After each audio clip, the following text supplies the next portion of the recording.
The momentum shown in the first half has continued throughout the year, and we've now shown a 40% growth in fee income, a 14% organic growth against comparable companies in our sector, very low single-figure digits. So all in all, the growth has been pretty impressive on the year. The EBITDA figure looks pretty impressive. Yes, it's up 5.5 times on the year.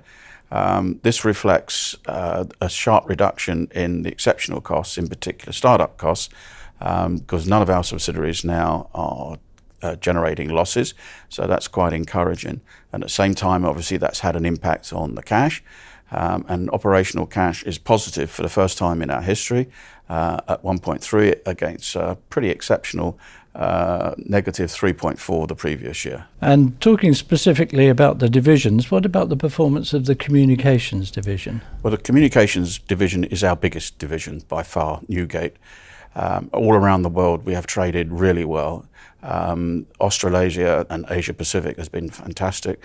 Australia in particular has shown again massive growth in its second full year, and we're now looking to double the size of that business going forward. And the marketing division?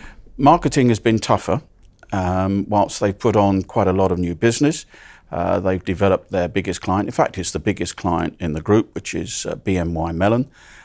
They've developed that really well. In fact, BNY Mellon has outsourced all their design, production and print work to 2112. Tell us more about the changes in senior management and their impact. Well, Stephen Williams joined us in October last year. Stephen and I worked together many years ago when I was running Citygate.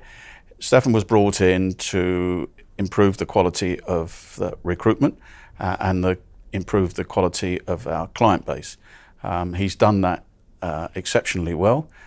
In his first 2 weeks, we won Glencore, and he's been on a success trail ever since.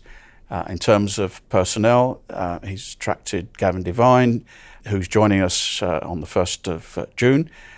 Gavin will be pretty active in building our public affairs side and also running a number of staffing issues.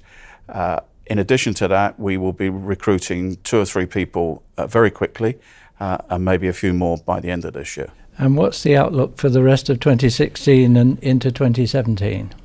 Well, I would like to think it would be really quite exciting. The uncertainty generated by the referendum has had some impact, although we have a high level of retained income, so we're managing to weather some of the storm, and indeed we're running ahead the first quarter. In fact, we're running ahead after the first 4 months of the year, ahead of budget. But it does create some uncertainty, and I'm not really in a very strong position to be able to predict what's going to happen in the next 3 or 4 months as a result of that.